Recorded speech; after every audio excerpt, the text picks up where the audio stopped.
Why softness is the most dangerous thing a Black woman can choose and why you should do it anyway. Good morning, beautiful souls.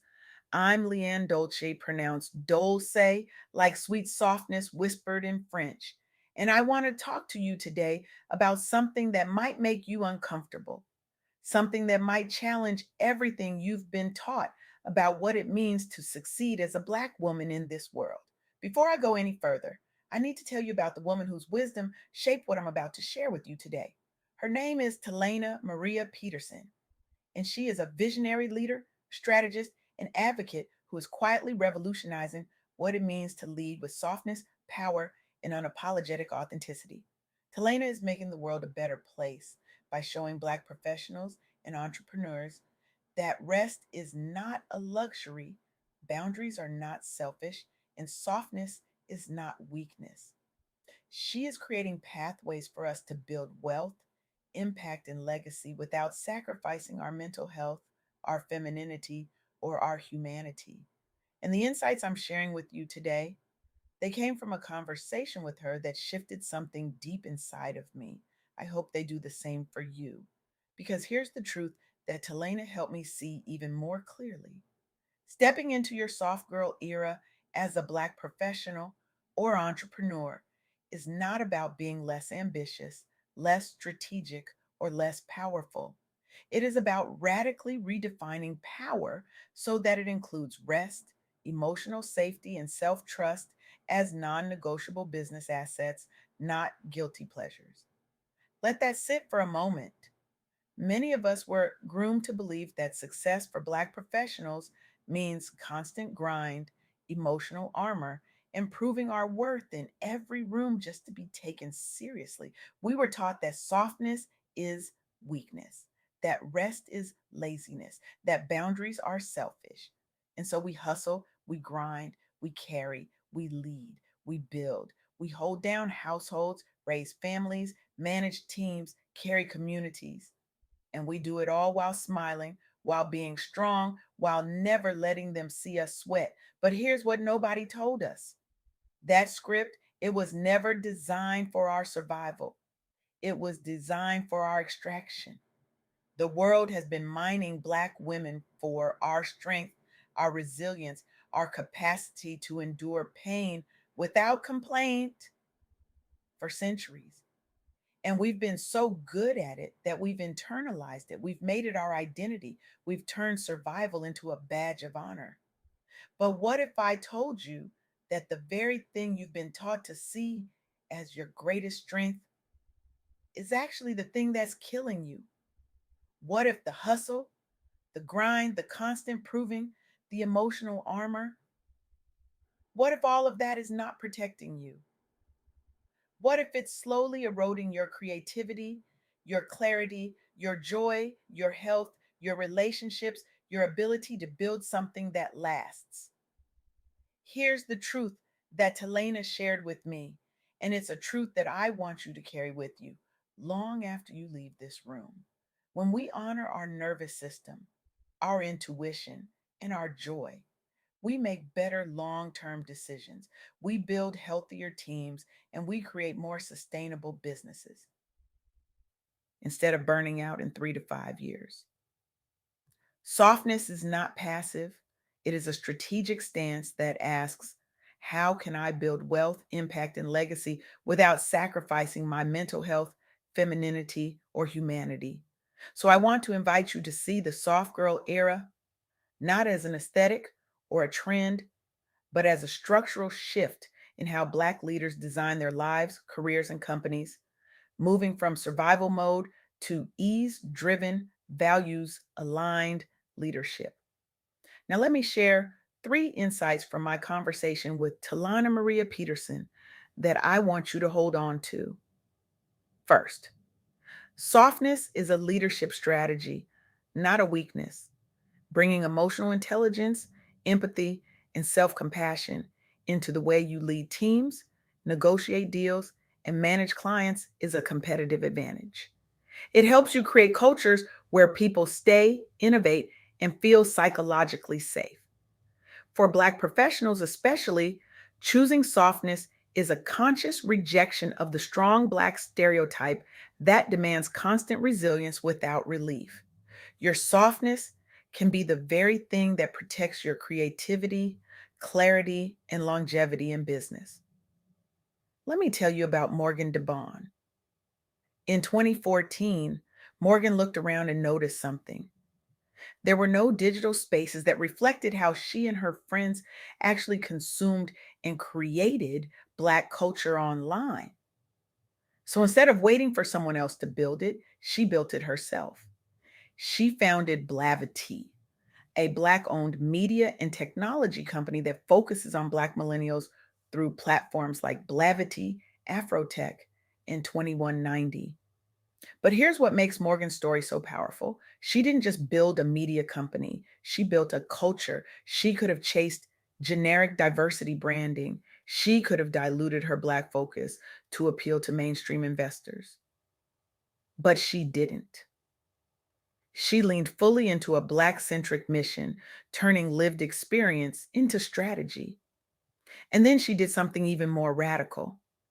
She expanded into events like Afrotech, which center Black technologists and entrepreneurs, creating psychologically safe, empowering spaces rather than traditional high stress conference cultures. She publicly advocates for rest, boundaries, and intentional company culture, emphasizing the importance of mental health and supportive environments for Black employees and founders. And the results? Blavity grew into a major Black media and tech player, securing funding and expanding to multiple brands that serve different aspects of Black life and professional growth. Afrotech became one of the most important conferences for Black tech professionals and founders, creating thousands of connections and career opportunities. Morgan's leadership demonstrates that centering Black identity and well being can coexist with scale, investment, and industry impact. This is what softness as strategy looks like. It's not about being less, it's about being more intentional, more human, more whole. Second insight, you are allowed to build success around your nervous system, not against it.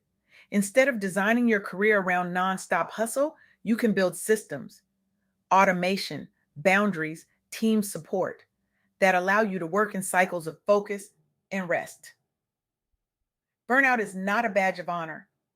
It is often a sign that we have internalized someone else's definition of productivity, usually one that does not account for race based stress, gendered expectations, or caregiving realities many Black professionals face.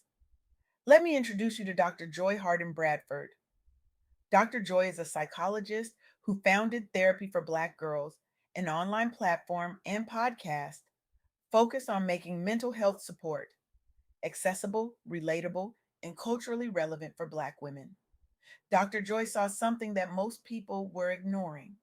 She saw how often Black women's pain and stress were overlooked or minimized, including in clinical settings. She saw Black women carrying the weight of the world on their shoulders, smiling through the pain, showing up for everyone else while falling apart on the inside. So she created a directory of therapists specifically serving Black women, lowering barriers to finding culturally aware support. Through the Therapy for Black Girls podcast, she normalized conversations about rest, boundaries, people pleasing, and burnout, speaking directly to Black women's lived experiences. She frames therapy and emotional care as essential, not optional, for Black women's success and leadership, directly aligning mental health with career sustainability. And the impact? The platform's directory helps thousands of Black women connect to therapists who understand their cultural context and professional pressures. The podcast has grown a large, loyal audience of Black women, including professionals and entrepreneurs, who integrate her insights into their daily lives and leadership styles. Therapy for Black Girls has shifted the narrative. Therapy and softness are now seen by many Black women as part of their power, not a sign of weakness. This is what it looks like to build success around your nervous system. It's about recognizing that your mental health, your emotional well being, your rest are not separate from your professional success, they are foundational. Third insight, your story and identity are assets, not liabilities in the marketplace. The very experiences you were told to hide, being underestimated, being the only one in the room, navigating microaggressions, can become the foundation of authentic brands, thought leadership, and business models that deeply serve your community. Instead of code switching away your truth, you can build offerings, content, and companies that speak directly to people who share your lived experience. And in doing so, you step into a lane where you're not competing to assimilate. You're leading by being fully yourself. Let me tell you about Shelley Bell. Shelley founded Black Girl Ventures, an organization that funds and supports Black and Brown women entrepreneurs through pitch programs, community building, and access to capital. Shelley started Black Girl Ventures after her own experiences as a Black woman entrepreneur, trying to access capital and resources. She walked into traditional funding spaces and felt the coldness, the exclusion, the cultural disconnection from Black women's realities. So Shelley chose to build something different, a funding model rooted in community, warmth, and shared belief in Black women's visions. Black Girl Ventures uses crowd-funded pitch competitions, allowing communities to directly invest in Black women founders, shifting funding power closer to the people impacted. The organization creates supportive, affirming spaces where founders are encouraged to show up as their full selves, not just polished pitches, integrating storytelling, vulnerability, and community care. And the results? Black Girl Ventures has funded and supported hundreds of Black and Brown women owned businesses across the U.S., providing capital, visibility, and networks. Founders report increased confidence, community connection, and access to opportunities they previously lacked. The organization has gained national attention as an innovative model for closing the funding gap for Black women entrepreneurs. This is what it looks like to turn your story and identity into assets. It's about recognizing that the very things you were told to hide, to minimize, to code switch away are actually the foundation of your power, your brand, your impact. Now, I want to bring this home. What Morgan, Dr. Joy, and Shelley all have in common is this: they refuse to build success on someone else's terms. They refuse to sacrifice their humanity, their identity, their well being for a version of success that was never designed for them in the first place. They chose softness. They chose rest. They chose community. They chose to center Black women's lived experiences, needs, and well being. And in doing so, they built powerful, profitable, impactful businesses and platforms that are changing lives. This is the soft girl era. It's not about doing less, it's about doing differently. It's about releasing the cape, it's about redefining strength, it's about embracing softness, it's about healing in real time, it's about protecting peace as a practice. It's about turning survival into something sacred. But here's where I need to challenge you, because I know some of you are sitting here thinking that sounds nice, LeAnne, but I can't afford to be soft. I can't afford to rest. I can't afford to set boundaries. I have bills to pay. I have people depending on me. I have a business to run. I have a career to build. And I hear you. I see you. I honor that. But I also want to ask you this: can you afford not to? Can you afford to keep running on empty? Can you afford to keep sacrificing your mental health, your physical health, your relationships, your joy for a version of success that leaves you burnt out, bitter, and broken?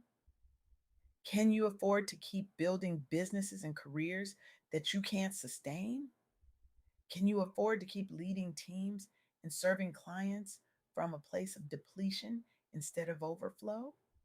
Because here's the truth: the cost of softness might feel high in the short term, but the cost of hardness, the cost of constant hustle, constant proving, constant grinding, that cost is your life. So here's the question I want to leave you with today. The same question Talaina Maria Peterson left me with. If you stopped building your career or business from a place of proving and started building from a place of softness, self trust, and ease, what would you change first? Today, not someday. And here's your call to action. Within the next 24 to 48 hours, choose one concrete shift that honors your soft girl era and your professional ambitions at the same time. Say no to an obligation that drains you. Delegate a task you've been hoarding. Schedule a therapy or coaching session. Redesign one boundary around your time, energy, or emotional labor. Write it down. Commit to it. And treat that single act of softness as a serious business move, not a luxury. Because the world doesn't need more burnt out Black women. The world needs more Black women who are rested, resourced, and radically free. The world needs more Black women who lead from overflow, not depletion. The world needs more Black women who choose softness, not because they're weak, but because they're wise enough to know that softness is where their true power lives. So I'm asking you, will you choose it? Will you choose softness? Will you choose rest? Will you choose yourself? Not someday, today. Because your soft girl era is not a trend, it's a revolution. And it starts the moment you decide that you are worth protecting, worth honoring, worth choosing every single day. Thank you.